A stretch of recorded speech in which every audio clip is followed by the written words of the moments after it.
Welcome to the Milk and Honey with Lemon podcast. I'm your host, Lemon Price, creator of the Holy Girl Habits, wife and mama, and certified life and leadership coach who turned away from corporate life to embrace kingdom leadership.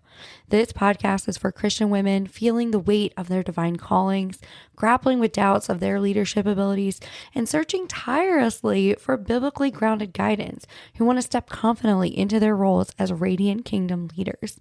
Inside, we're going to traverse from those feelings of uncertainty and overwhelming searches, moving toward firm biblical leadership, empowering you to steward your gifts, and showing you that you indeed have what it takes. So, sister, grab your favorite cup of coffee or tea, and let's dive in together. Welcome back to another exciting episode of the Milk and Honey podcast. I am so excited about my guest today. So I have Laurie Allen. She is amazing, y'all. I'm so excited to tell you about her. So first and foremost, she's an adoptive mom of two. She's a wife. She's a believer, of course, and she's a certified financial planner, which is why I was very excited to have her here. She owns an LA wealth management firm. How cool is that? And it's a financial planning firm dedicated to empowering successful women and their families to align their values, beliefs, and goals with their money. So thank you so much for being here. I'm so excited to have you here. Thank you. I'm really excited too. Oh my gosh. So we have a mutual friend. So our mutual friend is Who's the Thais. best? Yeah, she is the best and I love her. And when she was telling me all about you when I was in San Diego a few weeks ago, she was like, you are going to be obsessed with her. And then she booked the call and I was like, yes, I am obsessed with her and everything that you're doing, because I think what you're doing is so important, especially right now. Yeah, I think so. First of all, you're right. Thais is amazing. And she's just so encouraging because I might hear that all the time. Oh, finance, it just goes over my head. It's so boring. But when I talk to her, she's, I get so excited about money when you talk. I'm like, that is the best compliment that anyone could ever give me in a million years, just to be able to break down something and make it not boring, not dry, really not even about the dollars and cents, but just about the person. I love that because I hear that all the time too, especially from women that I talk to about Girl Power Alliance. They're like, I don't understand the math and I don't understand money. And I don't understand these things. And so that's why I was like really excited that you were coming, because I'm like, money way better than I do.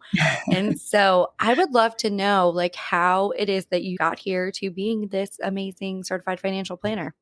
To be honest, it was a twisty path and one that I could never have imagined. I have an 11-year-old daughter, and if you ask her what she wants to be, I'm going to be a lawyer. I'm going to be a doctor. I had no idea. It's funny talking to I have 3 older brothers, and we were raised in a very conservative Christian home. My parents didn't necessarily talk to me much about my future career and how I was going to support myself and in what ways that I could give back other than motherhood or being a wife. And I think with the guidance of my oldest brother, I decided to go to college, and he said, hey, if you don't know what you want to do, I suggest you get a business degree. And I was like, that seems really boring and really hard. But you know what? I did it anyways. I took his advice and I got all the way through college not knowing what I was going to do. So I graduated college like right before the 2008 recession where there were no jobs. And just by chance at a career fair, I met a gentleman who said, hey, you would be great. And I think you'd be great doing this job as a financial planner or a financial advisor because you're different. And again, I have no issues with men at all. The reason that our firm is all women is not because we don't like men. I'm married to a wonderful man. I have 3 older brothers that are amazing. But he just said, we really need some people who are different, who come from different backgrounds. And because I had a lack of options at the time, I said, why not?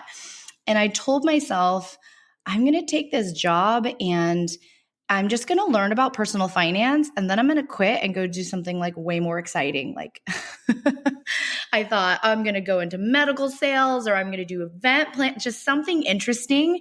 And here I am almost 17 years later, and it actually turned out to be my dream job. So my first job ever, and I have no regrets.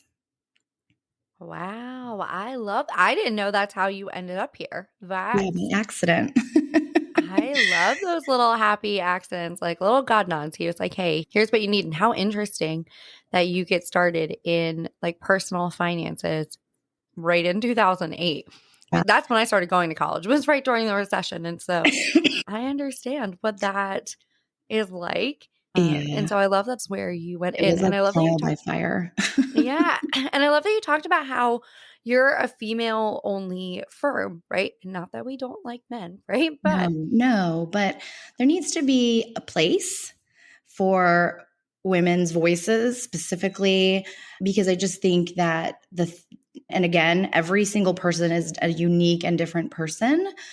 But the journey in general for women in entrepreneurship, in financial independence, for both themselves and their families, it's just different. And sometimes it's uncharted still. There's so many more female business owners, female millionaires, women who are doing it by themselves too, single moms. I think my goal in this is just to create a space where that is our focus. I love this so much.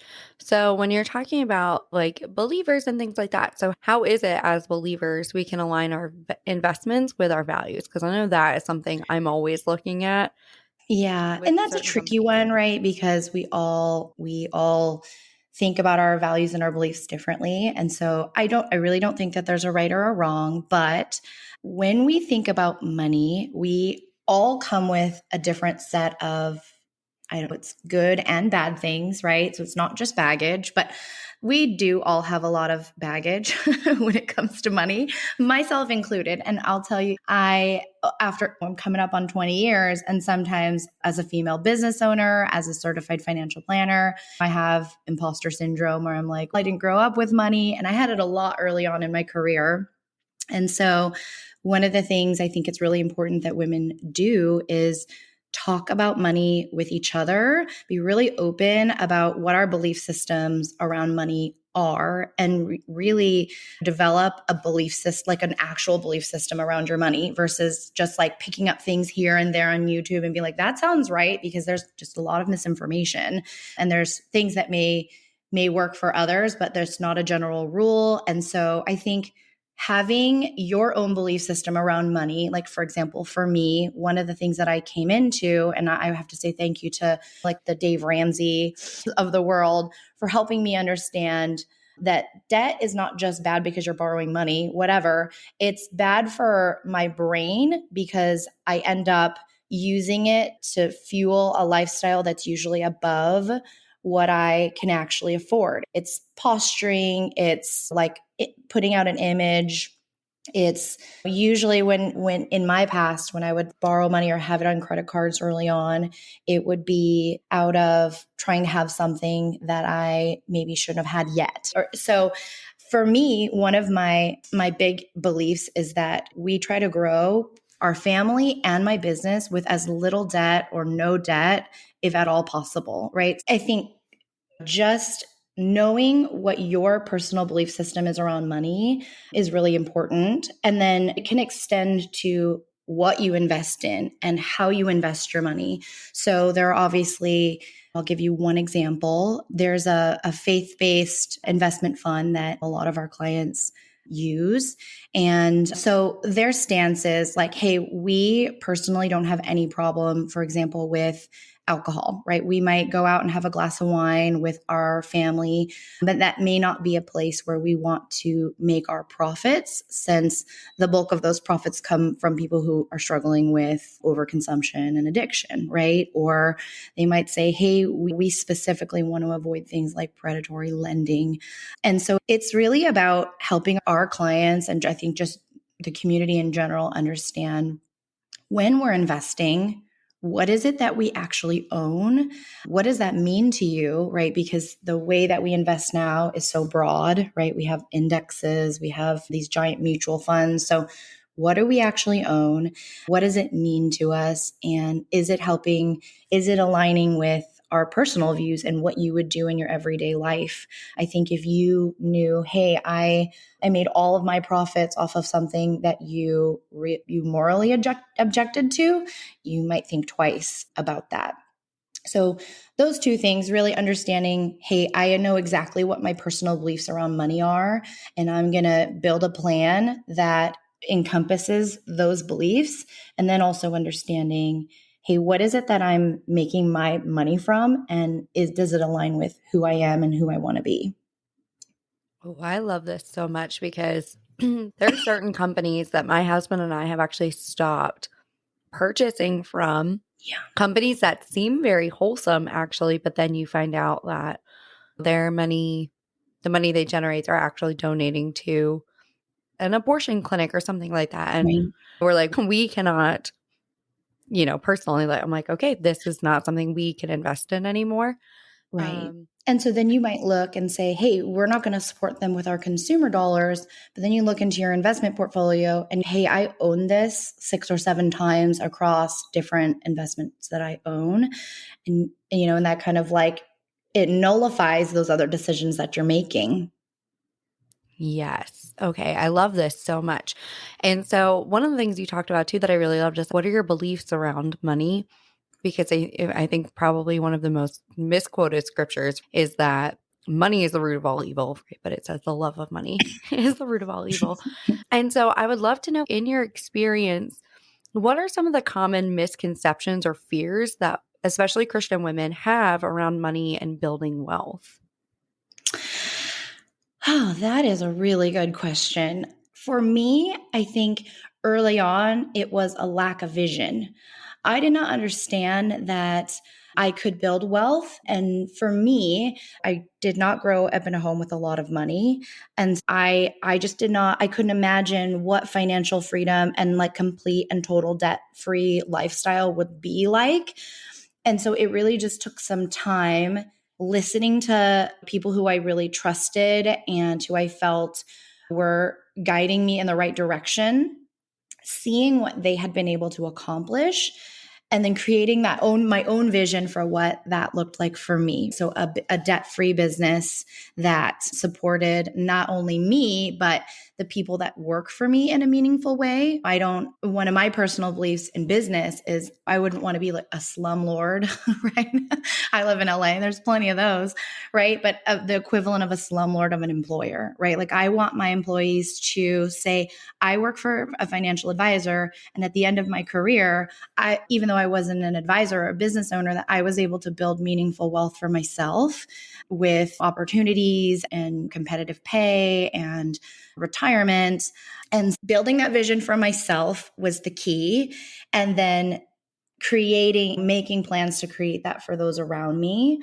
That was probably the biggest stumbling block, is just trying to imagine what that looked like. Not just, I'm going to make $1 million, right? Sounds big, but you can actually get there and still feel completely lost. What the heck am I supposed to do with this $1 million besides spend it, right? And that's the biggest missing piece, is a vision for what your life can be like and what that financial independence and freedom can do for you mentally, physically, spiritually, all of those things. I think the one consistent thing, and there's lots of interesting studies by Fidelity and Allianz that back this up, that women, regardless of income, we still struggle with, it's called bag lady syndrome. So we can be making 6, 7 figures and still feel like we're just like 3 bad decisions away from being homeless or destitute. And so for me, wealth, building, financial freedom, independence, all of those things, it's really the piece that I have, that I'm building safety nets below me and my family because I have this bag lady syndrome. And which is crazy because I do this for a living, but I'll lay there in bed sometimes and I'll have to take some deep breaths because I'll be thinking, oh geez, if the banks all collapsed and I didn't have a job, and what would my family do? And we would be living out on the train tracks right by the house. So yeah, making sure that we have a vision for the future, and then also combating some of these fears that I think are really unique to women. I'm not saying that men don't have homeless man syndrome as well, but it's very prevalent for women to sit up late at night and worry about these things regardless of income. So creating peace for yourself. And then the only other thing that I'll mention that I think is like a maybe an issue for women specifically is that depending on the type of home you were brought up in, and some of just society's messages to us is that it's not polite to talk about money, and that you should keep your struggles private because people will judge you. But we definitely have to break that cycle. It's so unhealthy. One, it's not productive because you can't ever be real with the, you have best friends who have no idea that one is just struggling under a mountain of debt. It's your best friend, right? And if we can get past that fear of being judged together to just really open up the door wide open to say, okay, guys, this is what I'm struggling with. This is where I want to be. What have you guys done? Or, oh, you're dealing with the exact same thing. Maybe we can have some accountability and go on this journey together. But I think, I don't know if it's just American or if it's just women, but women don't talk about money the way that men do when they're on the golf course or wherever together. We don't as much. And I think encouraging those conversations and creating really safe spaces is something that we should be doing together. Oh, I love this because I was going to ask you about this taboo topic, right? Nobody talked about money growing up. The only thing my family ever said about money is you just need to make more of it. That was like my financial education, is just make more of it. And so I really love this because I remember one of my first grown-up jobs. A bunch of us, we all went to lunch, and it was all women at lunch. And we started talking salaries and bonuses. And it had turned out that I was the only person who was told they were getting a bonus when I signed my contract. And I remember the manager and the owner brought me in the next day, and they were furious that I had talked about it. And then I felt so ashamed, and I was like, all right, I'm not going to talk about money anymore. Yeah. And then looking back, I'll never make that mistake again. And then I'm like, oh, wait a minute. It's because you just didn't want to you didn't want to treat us all equally, and that's fine. Yeah. And they just wanted to give like the least amount that they could. And they realized they weren't going to get you without a bonus, but everyone else they could maybe get equally talented, awesome people, but without offering them that same financial incentive. Yeah. I think, understanding what your salary benchmarks are, right? Like having really clear and open conversations. Okay, this is how much I'm making. What are other women in this type of a position making? And how can I advocate for myself? That's a big part of what we do, is because your greatest asset for the most part is your earning potential. And so are you being paid fairly for the work that you do? Is it time to look elsewhere? But how can you know that if no one is talking about it at all? And here's the thing is, this is a little bit off topic. I'm a mom, and I have an 11-year-old and I have a 6-year-old. And the 6-year-old is, if you give him $10, literally burning a hole in his pocket. He's trying to find the closest convenience store to get some candy. That's my 11-year-old, my 9-year-old. She's a little different naturally. When I went away to college that first time, there's all these tables that are signing students up for credit cards. And I remember going and signing up for my very first credit card and just feeling so proud of myself that I had made this financial move for myself, not realizing that I was literally signing myself up to be a slave to that debt that started off small and then crept up on me and just haunted me for 7 years before I became wise to that. I had signed up for a free t-shirt of all things, which is, come on, for 7 years of misery and pain. But my parents never talked to me about money at all. And so without any guidance from your parents, right? So then it leaves you open to getting advice or to be preyed on. It's just like with anything. If you are not the ones to teach your kids about it, then somebody else surely will, but you just don't know what that information is going to be. And mothers to daughters especially, and of course, I'm going to try to help my son before he goes and blows all his money someday. We're working on things like allowance and saving and spending a part of your budget on giving and things like that. But to set her up so that no one can trick her as a young adult, so that she understands how to save her money, how to spend it wisely, how to budget, and how to be generous with what she's been given as well. Oh, I love that because I also remember getting my first credit card in college. And it was when I remember, it was when I switched banks because the bank in South Carolina didn't exist, or like my bank in New Jersey didn't exist where I was at. And so I'm like, I have checks I can't deposit.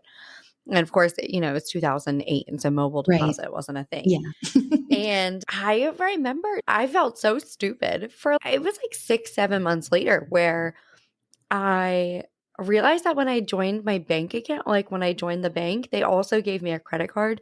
And if my bank account reached a certain threshold, they were pulling from my credit card to fill my bank account. And so I'm like, magical money. And look at that. I have extra money in my account. I'm like, a 27% interest rate. Yeah. I'm like, I had no idea where this money was even coming from because it didn't say it. It would just say like the bank or whatever. And I was like, oh, I'm like, something must not have processed or like I calculated wrong. Cool. I have more money than I thought I did. And then I racked up like $1,000 credit card bill. And I'm like, how did that happen? Yeah. I'm like, where did that come from? Much. I'm like, where did this come from? And it's because I had no idea. Nobody had ever talked to me before. And so I think that what you do is super important.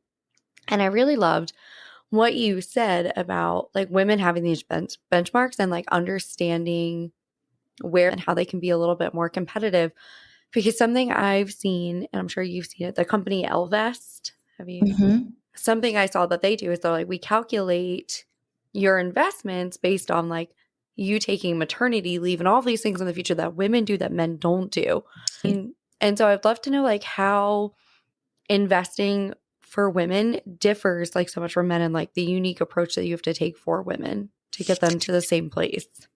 Yeah. And what's interesting is many times the path is really the same, right? So I put together this presentation recently called Finances for Female Entrepreneurs. And my husband saw me putting it together and he goes, isn't it the same?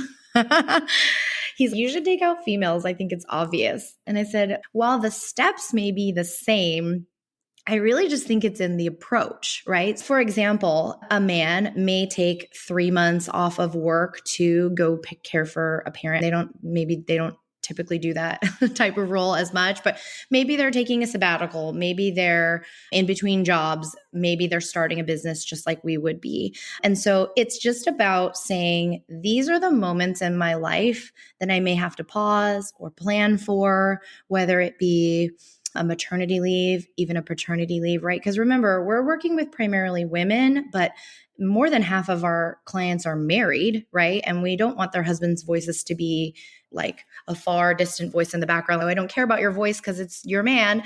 They're a family. And as women, we are planning for our families. And so that could be anything from, hey, we're gonna adopt, and then I'm gonna take 2 weeks, and then my husband's gonna take 2 weeks, and we need to plan for that time. Or I'm gonna take a month, and then my husband's gonna take a month, or whatever that might be. My husband actually ended up taking the parental leave with our son because he had been laid off maybe like a month before we got the call. And as I was at that time the sole breadwinner, it broke my heart a little bit, but he's a capable person. And he was the one who ended up taking that time at home, doing the millions of feedings that a newborn has from a bottle that you've got to make every single time. And as a woman, though, you're right.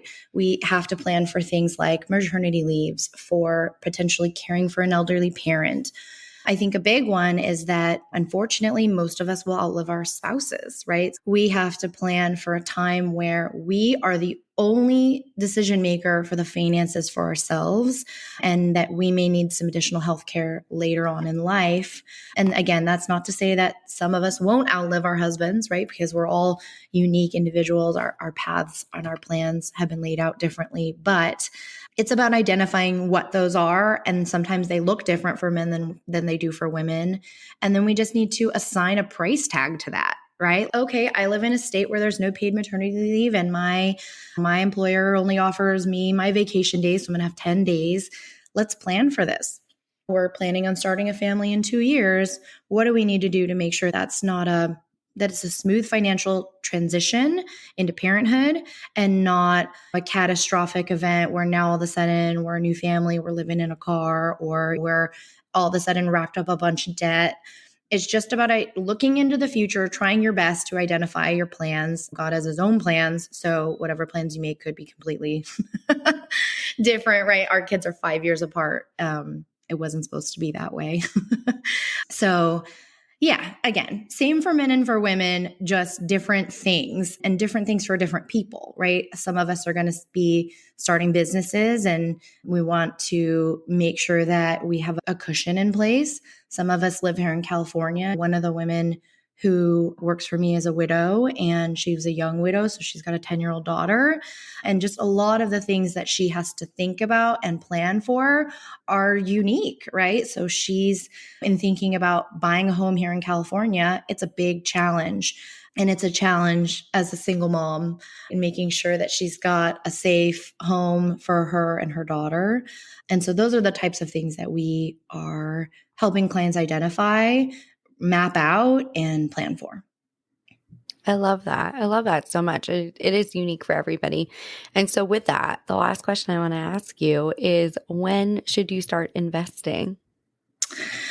That is a really good question, because a lot of us have started investing probably before we should, because like through work plans and things like that. But your financial journey starts not with investing. I know that's what I get people all the time. I just want to start saving and investing money. We dig a little bit deeper and they don't have an emergency fund in place.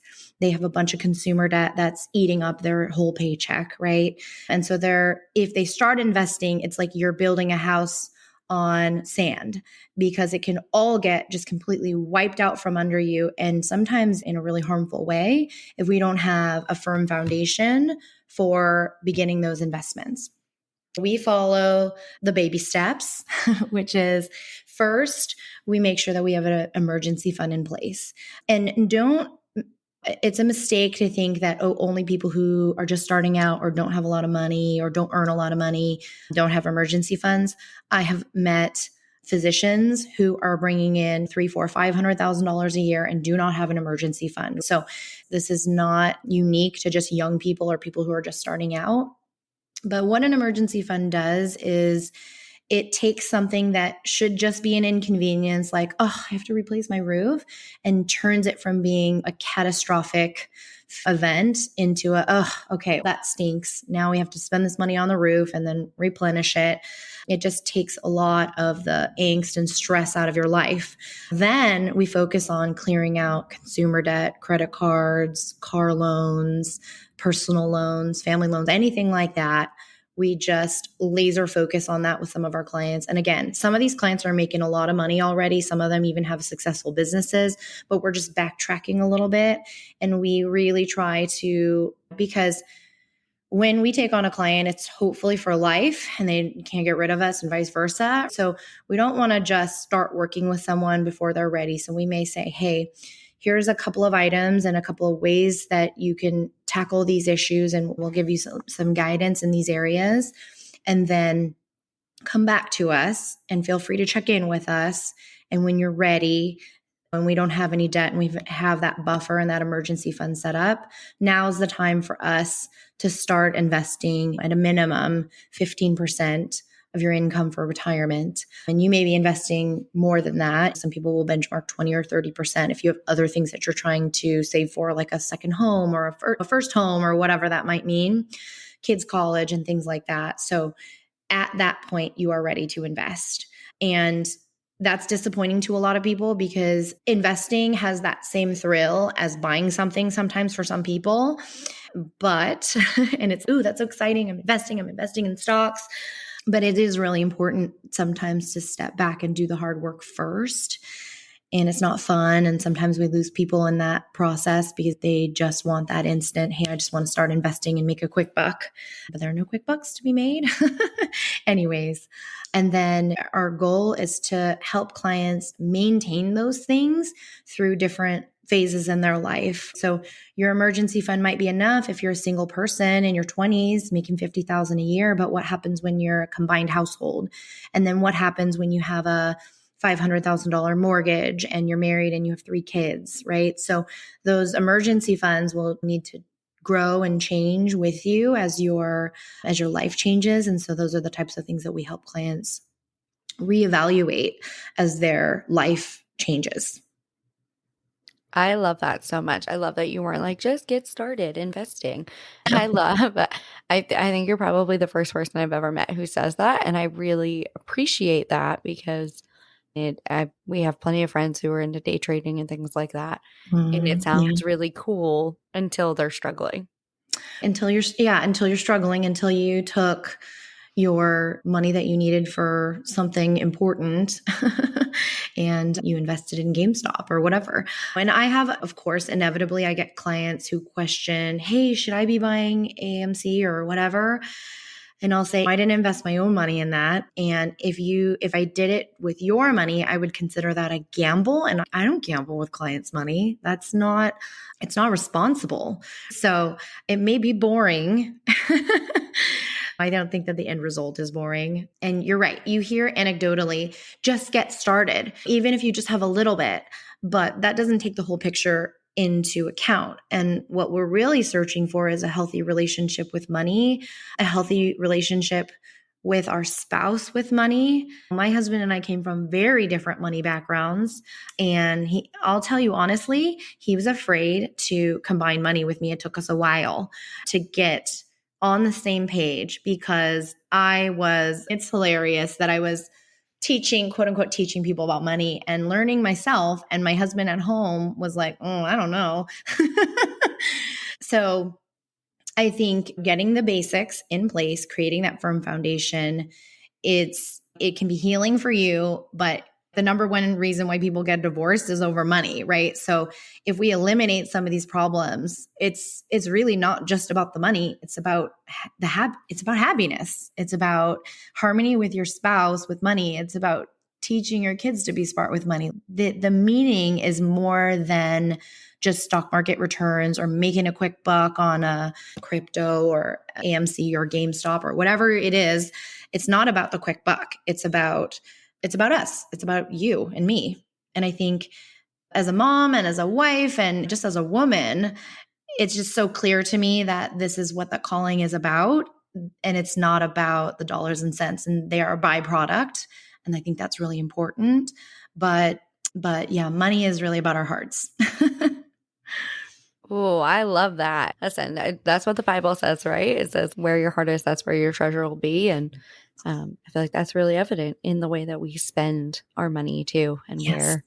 where our money goes. Wow. What a way to just drop that little truth bomb right there at the end. I really appreciate you being here so much.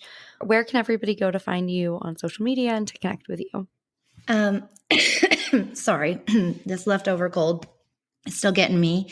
You can find us at lawealthmanagement.com, like all spelled out. That the website will guide you to a way to connect with us, just a quick phone call to see if this is something that you are looking for. Then we are always happy to talk to anyone, regardless of what their situation is. Now, that's not to say that every single person we talk to ends up becoming a client, because sometimes people are dealing with things that are outside of our expertise, or like I said, they may not be ready to invest. And we work with a couple of amazing financial coaches that can help people build a budget and work on a debt snowball and things like that. And they are amazing as well. And we'll get anybody those resources just in that phone call if they need it. And sometimes people they may have a financial advisor and they're just looking for a better fit. And so our goal is to see, hey, is this a good fit? And again, sometimes it won't be, and we love it when it is. I had a woman call me yesterday and or maybe Friday, today's Monday. Yeah. So on Friday, and she just said she had a family financial advisor that she inherited from her parents. And she just said, my eyes literally glaze over in the meetings. I have no idea what they're talking about. And I felt really sad for her. And that's not what we want. It really should be education focused. And if someone came to you and said, hey, Lemon, what did your finances look like? You should be able to say, I'm on this path and this is what I've done and this is what I'm working on. And then my next steps are going to be here. And you should just be able to explain, here's how I'm invested. Here's why I'm invested that way.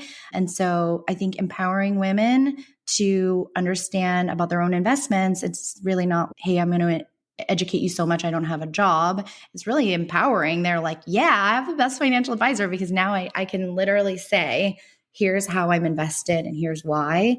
And here's the step I'm working on. And yeah, so that's our goal, is to connect with the right people. I love that. Y'all, please go connect with her because I've learned so much just sitting here, and I know you guys have too. And she's amazing. Go check out her social. Go check out all of the things because she's brilliant. Like, she's just absolutely brilliant. So thank you again just so much for being here. I'm going to have to bring you back so we can keep talking about money. I love that. But thank you so much. Yeah, this was fun. And until next time then, y'all. Bye. Okay. Bye. Thank you so much for listening to the Milk and Honey with Lemon podcast. I am so grateful you were here. I hope this episode has helped you move from feelings of doubt and uncertainty towards stepping confidently into your God-given leadership role, fully equipped with biblical wisdom. If you enjoyed this episode, please take a second to rate and review. Each review helps us to reach and inspire more Christian women leaders just like you. Don't forget to share your takeaways, post it on Instagram, tag me anywhere you're on social media, and I'll see you next week.